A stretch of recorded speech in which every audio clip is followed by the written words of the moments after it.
Hello friends, कैसे हैं आप सभी लोग। तो चलिए फ्रेंड, आज हम आप सभी लोगों के लिए देखिए यूपी ट्रिपल एस सी पेट 2023 के लिए प्रैक्टिस सेट 2 लेकर के आए हैं ठीक है, जो कि आपके एग्जाम में बार बार पूछे गए प्रश्न है। ठीक है, ये देखिए फ्रेंड, जो हम आपके प्रैक्टिस सेट 2 में कराएंगे वो आपका प्रीवियस ईयर क्वेश्चन पेपर है। ठीक है, और टॉप 30 क्वेश्चन इसमें रहेगा, या फिर हम लोग कुछ ज़्यादा भी कर सकते हैं। ठीक है, जैसा टाइम हमारा रहेगा। तो चलिए फ्रेंड, जो लोग अभी तक हमारे चैनल पर नए हैं, ठीक है, वो लोग हमारे चैनल को लाइक एंड सब्सक्राइब कर दीजिए। ठीक है, और अपने सभी दोस्तों को भी शेयर कर दीजिए। फ्रेंड्स, हमारा चैनल है @learnwithhelpana। चलिए फ्रेंड्स, फटाफट से हम लोग अपने सारे क्वेश्चन कंप्लीट करते हैं। तो यहाँ पर सबसे पहला हमारा क्वेश्चन है,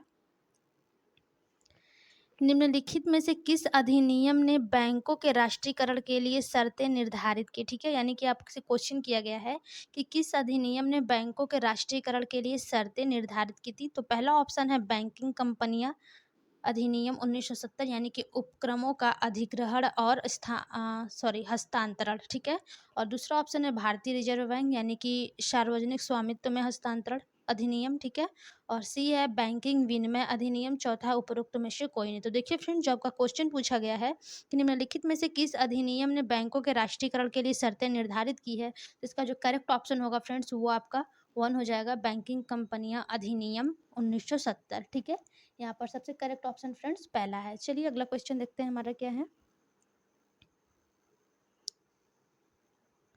अगला क्वेश्चन है फ्रेंड्स कि 1991 में नई आर्थिक नीति NEP के तहत उदारीकरण और निजीकरण की पहल का प्राथमिक परिणाम निम्नलिखित में से कौन सा था। ठीक है, यानी कि 1991 में नई आर्थिक नीति NEP के तहत उदारीकरण और निजीकरण की पहल का प्राथमिक परिणाम निम्नलिखित में से कौन सा था। पहला ऑप्शन है राजकोषीय नीति सुधार, दूसरा है मौद्रिक नीति सुधार, तीसरा ऑप्शन है वैश्वीकरण, और चौथा है इनमें से कोई नहीं। तो देखिए फ्रेंड्स, इसका जो सबसे करेक्ट ऑप्शन है वो आपका है वैश्वीकरण। ठीक है, तो पहल का जो हुआ था, इसका प्राथमिक परिणाम निम्नलिखित में से कौन सा था, तो वो आपका वैश्वीकरण था।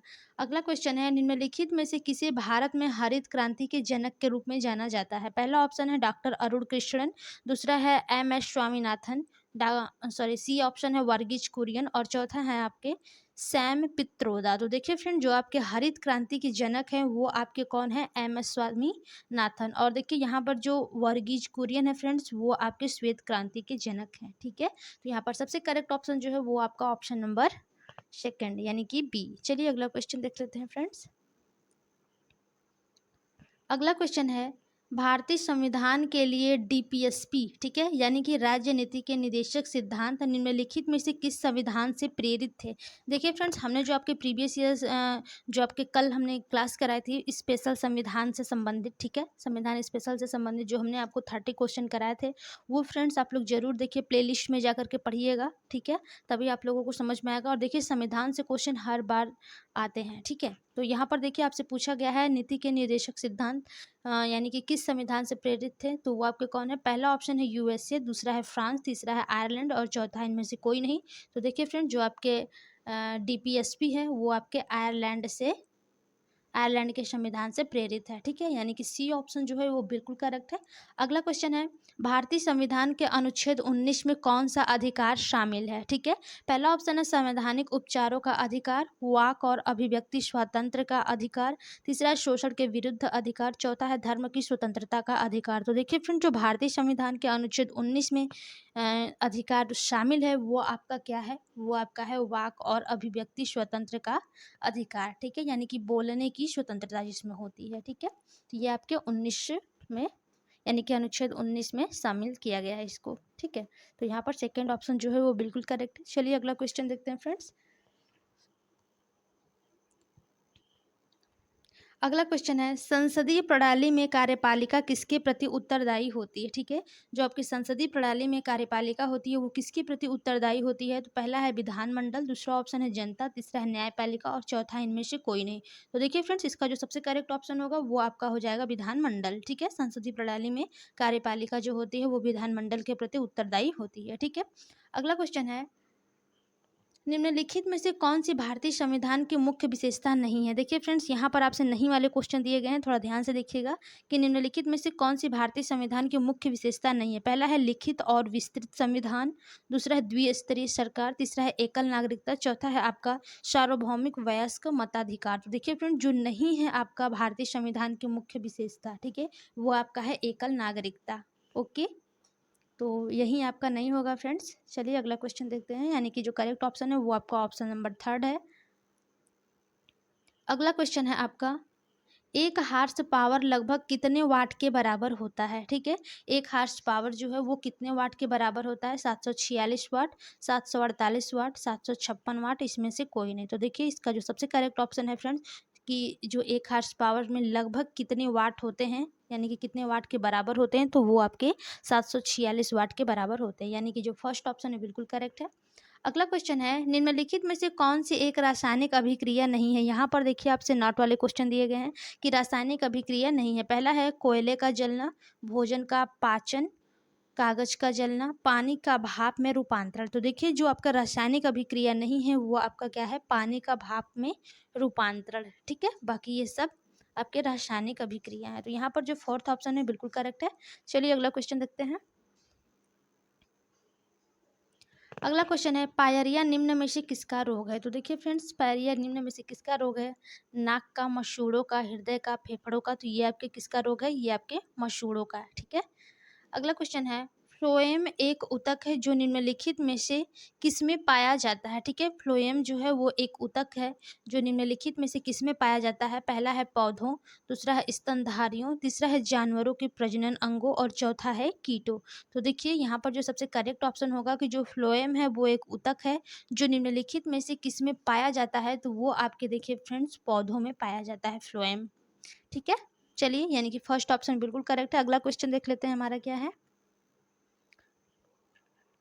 अगला क्वेश्चन है, भारत की पंचायती राज व्यवस्था में कितने स्तर हैं? ठीक है, जो भारत की हमारे पंचायती राज व्यवस्था उसमें कितने स्तर हैं फ्रेंड्स? एक स्तर, तीन स्तर, दो स्तर, चार स्तर। तो यहाँ पर जो सबसे करेक्ट आपका ऑप्शन होगा वो आपका होगा तीन स्तर। ठीक है, जो भारत की पंचायती राज व्यवस्था है उसमें तीन स्तर हैं। ठीक है, चलिए अगला क्वेश्चन देख लेते हैं हमारा क्या है। हमने फ्रेंड्स केवल जीके जीएस का क्वेश्चन हम लोग करेंगे और इसमें जो हिंदी है वो करेंगे। ओके फ्रेंड्स, अगला क्वेश्चन है, निम्नलिखित में से कौन सा एसिड कार बैटरी के प्रयोग में किया जाता है? सॉरी, निम्नलिखित में से कौन सा एसिड कार बैटरी में प्रयोग किया जाता है? पहला ऑप्शन है एसिटिक एसिड, दूसरा है हाइड्रोक्लोरिक एसिड, तीसरा है नाइट्रिक एसिड और चौथा है सल्फ्यूरिक एसिड। तो देखिए इसका जो सबसे करेक्ट ऑप्शन है कि कार बैटरी में प्रयोग किया जाता है कौन सा एसिड, ठीक है, तो वो आपका सल्फ्यूरिक एसिड कार बैटरी के प्रयोग में किया जाता है। ओके फ्रेंड्स, अगला क्वेश्चन है, श्वेत और श्वेद का अर्थ है। ठीक है, श्वेत और श्वेद का क्या अर्थ होता है? पहला ऑप्शन है स्वच्छ और पसीना, सफ़ेद और मनमाना, तीसरा है सफ़ेद और पसीना और चौथा है निजी और सफ़ेद। तो देखिए फ्रेंड, जो सफ़ेद और श्वेद का अर्थ होता है वो आपका होता है सफ़ेद और पसीना। ठीक है, श्वेत का मतलब होता है सफ़ेद और श्वेद का मतलब क्या होता है? पसीना। ओके, तो यहाँ पर थर्ड ऑप्शन जो बिल्कुल करेक्ट है। चलिए अगला क्वेश्चन देख लेते हैं।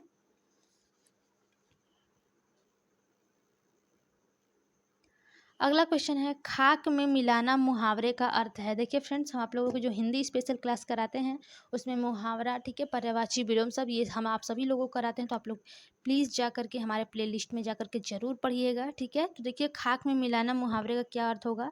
पहला ऑप्शन है सब कुछ नष्ट हो जाना, बेचैन या परेशान होना, दबी हुई बात फिर से उभारना, अकड़ में रहना। ठीक है, तो देखिए जो खाक में मिलना जो है मुहावरे का अर्थ होगा फ्रेंड्स, वो आपका क्या होगा? सब कुछ नष्ट हो जाना। ठीक है, खाक में मिलने का मतलब यही होता है। तो यानी कि फर्स्ट ऑप्शन बिल्कुल करेक्ट है। अगला क्वेश्चन है, अनिल का पर्यायवाची शब्द है। तो देखिए फ्रेंड्स, अनिल का पर्यायवाची शब्द क्या है? पवन, चक्रवात, अनल, पावस। तो देखिए जो अनिल का पर्यायवाची शब्द होता है वो आपका क्या होता है? यहाँ पर पवन। ठीक है, अनिल का पर्यायवाची शब्द पवन है। और देखिए फ्रेंड्स, जो आपका चक्रवात है इसका क्या होता है? इसका जो पर्यायवाची शब्द है वो होता है बवंडर। ठीक है, चक्रवात का मतलब बवंडर होता है, वात्य होता है। ठीक है, और जो अनल है इसका आग हो जाएगा, ज्वाला हो जाएगा, अग्नि हो जाएगा। ठीक है, और जो पावस है इसका मेह और वर्षा होता है। ठीक है, तो अनिल का पर्यायवाची शब्द क्या होगा? पवन। चलिए अगला क्वेश्चन देखते हैं। अगला क्वेश्चन है गुप्त का विलोम शब्द है, ठीक है। गुप्त का विलोम शब्द क्या है? निष्ठ, जानना, प्रकट, गूढ़, ठीक है। तो देखिए जो गुप्त का विलोम शब्द है फ्रेंड्स वो आपका क्या हो जाएगा? प्रकट, ठीक है। अगला क्वेश्चन है सद्भावना का संधि विच्छेद क्या होगा? ठीक है, सद्भावना का संधि विच्छेद क्या होगा? सम प्लस भावना, सत प्लस भावना, स प्लस द भावना, और चौथा है इनमें से कोई नहीं। हमने देखिए friends previous year question paper में ये आपको कराया हुआ है, ठीक है, यानी कि जो हिंदी स्पेशल की क्लास हमने चलाई है। तो देखिए फ्रेंड्स सॉरी, यहाँ पर सद्भावना का सबसे करेक्ट ऑप्शन जो होगा वो आपका क्या हो जाएगा? सत प्लस भावना, ठीक है, यानी कि ऑप्शन नंबर बी बिल्कुल करेक्ट है। चलिए अगला क्वेश्चन देखते हैं फ्रेंड्स। देखिए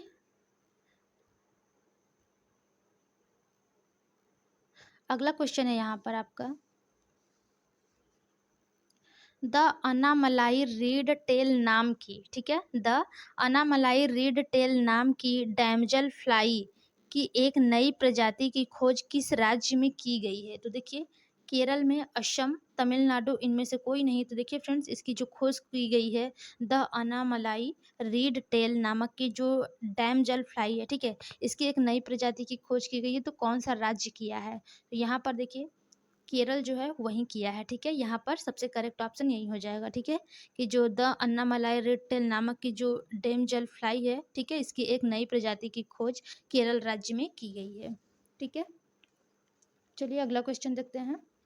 अगला क्वेश्चन है गोपी ने विवेक से कहा वह व्यक्ति मेरी माँ के इकलौते भाई का पिता है, गोपी उन्हें क्या कहेगी? तो देखिए फ्रेंड्स जो गोपी विवेक से कहती है, ठीक है, यानी कि मान लीजिए यहाँ पर आपकी गोपी है, ठीक है, और वो विवेक से कहती है कि क्या कहती है कि वह व्यक्ति मेरी माँ का इकलौते भाई का पिता है, यानी कि कोई व्यक्ति है, ठीक है, उसके माँ का मेरी माँ के इकलौते भाई का पिता है, यानी कि इकलौता इधर ये आपकी माँ हो जाएगी, ठीक है, इधर आपका भाई हो जाएगा, ठीक है, इसका इकलौता पिता है, ठीक है, ये आपका पिता हो जाएगा फ्रेंड्स, ठीक है, पिता का भाई है, इकलौता है, ठीक है। तो यहाँ पर वो उसका तो नाना ही हुआ ना यहाँ पे, ठीक है। तो यहाँ पर देखिए ऑप्शन में क्या दिया है आपके मामा, पिता, नाना, इनमें से कोई नहीं। तो यहाँ पे देखिए फ्रेंड्स सबसे करेक्ट ऑप्शन जो है वो आपका नाना हो जाएगा, ठीक है। चलिए अगला क्वेश्चन देखते हैं। अगला क्वेश्चन है फ्रेंड्स आईएनएस तर्कस ने लाल सागर में खाली स्थान नौसेना के जहाजों अल्माज पीसी 411 और निमेर पीसी 413 के साथ एक समुद्री साझा अभ्यास का आयोजन किया है। पहला ऑप्शन है ओमान, दूसरा ऑप्शन है जापान, तीसरा है सूडान और चौथा है फ्रांस। तो देखिए यहाँ पर जो सबसे करेक्ट ऑप्शन होगा फ्रेंड्स वो आपका है सूडान, ठीक है। ठीक है, सबसे करेक्ट ऑप्शन जो है वो आपका सूडान हो जाएगा। अगला क्वेश्चन है जागृति निम्नलिखित में से किस क्षेत्र से संबंधित शुभंकर है? ठीक है, जो जागृति है वो किस क्षेत्र से संबंधित शुभंकर है? पहला है आयकर, दूसरा ऑप्शन है उपभोक्ता जागरूकता, तीसरा है जलवायु परिवर्तन और चौथा ऑप्शन है आपका क्रिप्टो मुद्रा। तो देखिए फ्रेंड्स इसका जो सबसे करेक्ट ऑप्शन है वो आपका है उपभोक्ता जागरूकता, ठीक है। यहाँ पर जो सेकेंड ऑप्शन है वो बिल्कुल करेक्ट है। चलिए अगला क्वेश्चन देखते हैं फ्रेंड्स हम लोग अपना।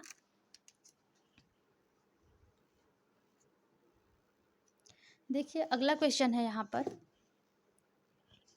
महाराष्ट्र में स्थित औरंगाबाद का नया नाम लिखिए, ठीक है।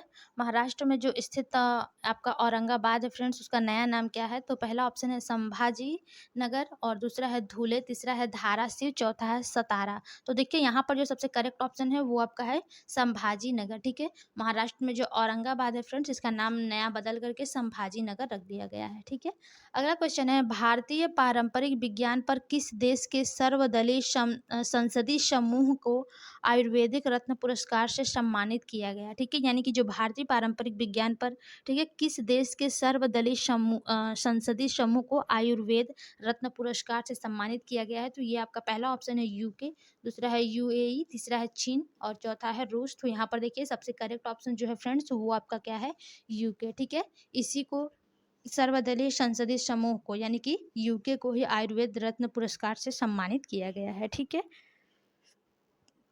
चलिए अगला क्वेश्चन देख लेते हैं फ्रेंड्स हमारा क्या है। अगला क्वेश्चन है टाटा पावर सोलर ने किस राज्य में भारत की सबसे बड़ी फ्लोटिंग तैरती सौर ऊर्जा परियोजना शुरू की? ठीक है, यानी कि जो टाटा पावर है सोलर, ठीक है। ये किस राज्य में भारत की सबसे बड़ी फ्लोटिंग तैरती सौर ऊर्जा परियोजना शुरू की है? असम, बिहार, केरल, ओडिशा। तो देखिए यहाँ पर जो सबसे करेक्ट ऑप्शन फ्रेंड्स हो जाएगा वो आपका क्या हो जाएगा? केरल, ठीक है। जो टाटा पावर सोलर सिस्टम है फ्रेंड्स लिमिटेड, इस ये केरल में भारत की सबसे बड़ी तैरती हुई सौर ऊर्जा परियोजना शुरू की है। ओके, अगला क्वेश्चन है, हिमाचल प्रदेश में 21 दिवसीय संयुक्त अभ्यास वज्र प्रहार 2022 किन देशों के बीच संपन्न हुआ? पहला ऑप्शन है भारत और रूस, दूसरा है भारत और फ्रांस, तीसरा है भारत और यूनाइटेड किंगडम, और चौथा है फ्रेंड्स भारत और संयुक्त राज्य अमेरिका। तो देखिए यहाँ पर जो 1 मिनट, हाँ ठीक है। यहाँ पर देखिए फ्रेंड्स, जो आपका सबसे करेक्ट ऑप्शन इसका हो जाएगा वो आपका है भारत और संयुक्त राज्य अमेरिका, ठीक है। इन्हीं दो दिनों के बीच संपन्न हुआ था क्या? 21 दिवसीय संयुक्त अभ्यास वज्र प्रहार प्रहार 2022, ठीक है। चलिए अगला क्वेश्चन देखते हैं फ्रेंड्स। अगला क्वेश्चन है, निम्नलिखित में से किस कंपनी ने जुलाई 2022 में भारतीय खिलाड़ियों के प्रदर्शन को बढ़ाने के लिए भारतीय ओलंपिक संघ आईओए के साथ दीर्घकालीन साझेदारी की घोषणा की? पहला ऑप्शन है रिलायंस इंडस्ट्री लिमिटेड, चौथा है विप्रो, दूसरा है विप्रो, तीसरा ऑप्शन है टाटा एंटरप्राइजेज प्राइज, ठीक है, और चौथा है ओएनजीसी। तो देखिए यहाँ पर जो सबसे करेक्ट ऑप्शन आपका बनता है फ्रेंड्स वो आपका है रिलायंस इंडस्ट्रीज लिमिटेड, ठीक है। और अगला क्वेश्चन है, जुलाई 2022 में कॉफ़ी वर्ल्ड, ठीक है, कॉफ़ी वर्ल्ड ने कॉफ़ी फसलों की जलवायु प्रतिरोधी किस्मों को विकसित करने के लिए किसके साथ एक समझौता जापान पर हस्ताक्षर किए हैं? पहला ऑप्शन है TNAU, दूसरा है इसरो, तीसरा है DRDO, और चौथा है इनमें से कोई नहीं। तो देखिए फ्रेंड्स, इसका जो सबसे करेक्ट ऑप्शन होगा वो आपका क्या हो जाएगा? यहाँ पर वो आपका हो जाएगा इसरो, ठीक है। सबसे करेक्ट ऑप्शन यहाँ पर आपका इसरो है। चलिए अगला क्वेश्चन है हमारा, फटाफट से हम लोग फ्रेंड्स अपने प्रैक्टिस सेट 2 को कंप्लीट करेंगे आज। अगला क्वेश्चन है, निम्नलिखित में से कौन सा देश भारत के सॉरी फ्रेंड्स 1 मिनट, ठीक है। चलिए देखिए फिर से इस क्वेश्चन को हम लोग देख लेते हैं कि निम्नलिखित में से कौन सा देश भारत के साथ सबसे लंबी अंतर्राष्ट्रीय सीमा साझा करता है? पहला ऑप्शन है बांग्लादेश, दूसरा है भूटान, तीसरा है नेपाल, चौथा है इनमें से कोई नहीं। तो देखिए फ्रेंड, जो भारत देश के साथ सबसे लंबी अंतर्राष्ट्रीय सीमा साझा करता है वो आपका कौन सा है, कौन सा देश है फ्रेंड्स? तो वो आपका है बांग्लादेश, ठीक है। बांग्लादेश ही भारत के साथ सबसे लंबी अंतर्राष्ट्रीय सीमा साझा करता है। अगला क्वेश्चन है, निम्नलिखित में से कौन सी इजराइल की राजधानी है? तो देखिए फ्रेंड्स, जो इजराइल की राजधानी है वो कौन सी है? पहला ऑप्शन है जेरूशलेम, दूसरा ऑप्शन है बगदाद, तीसरा है डबलिन, चौथा है इनमें से कोई नहीं। तो देखिए फ्रेंड्स, इसका जो सबसे करेक्ट ऑप्शन है वो आपका है जेरूशलेम, ठीक है। इजराइल की राजधानी जो है वो जेरूशलेम है, ठीक है। चलिए आगे देखते हैं क्या है फ्रेंड्स। अगला क्वेश्चन है, डाक कर्मयोगी पोर्टल का उद्देश्य है, आपको बताना है कि डाक पर कर्मयोगी पोर्टल का क्या उद्देश्य है। पहला है शिकायत निवारण, दूसरा ऑप्शन है लगभग 4 लाख ग्रामीण डाक सेवकों की क्षमताओं में वृद्धि, तीसरा है सर्वश्रेष्ठ प्रदर्शनकर्ताओं को पुरस्कार, और चौथा है जनता की भागीदारी। तो देखिए फ्रेंड्स, यहाँ पर जो सबसे करेक्ट ऑप्शन है वो आपका डाक कर्मियों पोर्टल का उद्देश्य यही है, लगभग 4 लाख ग्रामीण डाक सेवकों की क्षमताओं में वृद्धि करना, ठीक है। अगला क्वेश्चन है, निम्नलिखित में से किस राज्य में विधान परिषद है? आपको बताना है किस राज्य में विधान परिषद है फ्रेंड्स। तो यहाँ पर पहला ऑप्शन है झारखंड, कर्नाटक, ओडिशा, गुजरात। तो देखिए यहाँ पर किस में विधान परिषद है? तो वो आपके फ्रेंड्स कर्नाटक में है, ठीक है। ओके, चलिए यहाँ पर सेकेंड ऑप्शन जो है वो बिल्कुल करेक्ट है। अगला क्वेश्चन है आपका, किस दिन को भारतीय वायुसेना दिवस के रूप में मनाया जाता है? 8 फरवरी, 8 सितंबर, 8 अक्टूबर, 8 नवंबर। तो देखिए फ्रेंड्स, यहाँ पर जो सबसे करेक्ट ऑप्शन होगा वो आपका क्या हो जाएगा? 8 अक्टूबर, ठीक है। 8 अक्टूबर को ही भारतीय वायुसेना दिवस के रूप में मनाया जाता है। अगला क्वेश्चन है, निम्नलिखित में से किसे भारत का स्टॉकलैंड भी कहा जाता है? तो देखिए, जो भारत का स्टॉकलैंड कहा जाता है, किसे कहा जाता है? कुर्ग को, श्रीनगर, मसूरी, दार्जिलिंगी। तो देखिए यहाँ पर जो सबसे करेक्ट ऑप्शन होगा फ्रेंड्स वो आपका कुर्ग है, इसी को स्टॉकलैंड भी कहा जाता है भारत का, ठीक है। अगला क्वेश्चन है फ्रेंड्स, खाली स्थान, ठीक है। कला मथुरा से स्टेंसिलिंग की पारंपरिक कला है, ठीक है। पहला ऑप्शन है कजरी, दूसरा है लघु कला, तीसरा है सांझी, और चौथा है इनमें से कोई नहीं। तो देखिए फ्रेंड्स, इसका जो सबसे करेक्ट ऑप्शन है वो आपका क्या हो जाएगा? सी, ठीक है, सांझी। देखिए जो सांझी कला है वो मथुरा से स्टेसलिंग की पारंपरिक कला है। ओके फ्रेंड्स, यानी कि question number sorry option number third जो है वो बिल्कुल करेक्ट है। अगला क्वेश्चन है, निम्नलिखित में से 2014 में बनवाया गया भारत का 29वां राज्य कौन सा है? तो देखिए जो 2014 में फ्रेंड्स भारत का 29वां राज्य बनाया गया था वो कौन सा है? पहला ऑप्शन है तेलंगाना, दूसरा है झारखंड, तीसरा है उत्तराखंड और चौथा है सिक्किम। तो देखिए इसका जो सबसे करेक्ट ऑप्शन होगा फ्रेंड्स वो आपका हो जाएगा तेलंगाना। ठीक है, यही आपका 2023 में 29वां राज्य बन कर के सामने आया था। ओके फ्रेंड्स, चलिए अगला क्वेश्चन देखते हैं।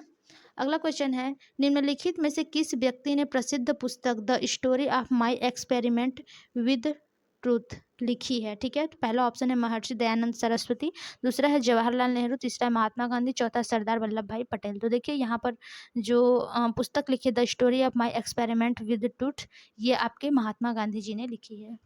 ओके फ्रेंड्स, यानी कि जो थर्ड ऑप्शन है वो बिल्कुल करेक्ट है। अगला क्वेश्चन है, वायुमंडल में ग्रीन हाउस गैसें पृथ्वी के अधिकांश उत्सर्जित खाली स्थान को अवशोषित करती है जो निचले वायुमंडल को गर्म करती है। पहला ऑप्शन है परावैंगनी विकिरण, दूसरा है अवरक्त विकिरण, तीसरा है दृश्यमान प्रकाश, चौथा है इनमें से कोई नहीं। तो देखिए फ्रेंड्स इसका जो सबसे करेक्ट ऑप्शन होगा वो आपका क्या हो जाएगा? अवरक्त विकिरण। ठीक है, वायुमंडल में ग्रीन हाउस गैस पृथ्वी के अधिकांश उत्सर्जित अवरक्त विकिरण को अवशोषित करती हैं जो निचले वायुमंडल को गर्म करती हैं। ओके, यहाँ पर सेकेंड ऑप्शन बिल्कुल करेक्ट है फ्रेंड्स। और आपका शायद आज आपका ये लास्ट क्वेश्चन होगा। हाँ ठीक है, प्रैक्टिस सेट आपकी ये लास्ट क्वेश्चन है कि वॉलीबॉल निम्नलिखित में से किस देश का राष्ट्रीय खेल है? तो देखिए फ्रेंड्स यहाँ पर आपसे क्वेश्चन किया गया है कि वॉलीबॉल निम्नलिखित में से किस देश का राष्ट्रीय खेल है? पहला ऑप्शन है इंडोनेशिया, दूसरा है नेपाल, तीसरा है अर्जेंटीना, चौथा है इनमें से कोई नहीं। तो देखिए जो वॉलीबॉल है फ्रेंड्स वो आपके किस देश का राष्ट्रीय खेल है? तो वो आपके देखिए नेपाल का राष्ट्रीय खेल है। ठीक है, यानी कि ऑप्शन नंबर सेकंड बिल्कुल बिल्कुल करेक्ट है फ्रेंड्स। तो चलिए फ्रेंड, देखिए जो लोग अभी तक हमारे चैनल को लाइक एंड सब्सक्राइब नहीं किए वो लोग कर दीजिए। हमारा चैनल है @लर्न विथ अल्पना, और अपने सभी दोस्तों को भी फ्रेंड्स शेयर करिए ताकि सभी को हेल्प मिल सके। ओके, तो आज के लिए बस इतना ही फ्रेंड्स, मिलते हैं अपनी अगली क्लास में, तब तक के लिए धन्यवाद।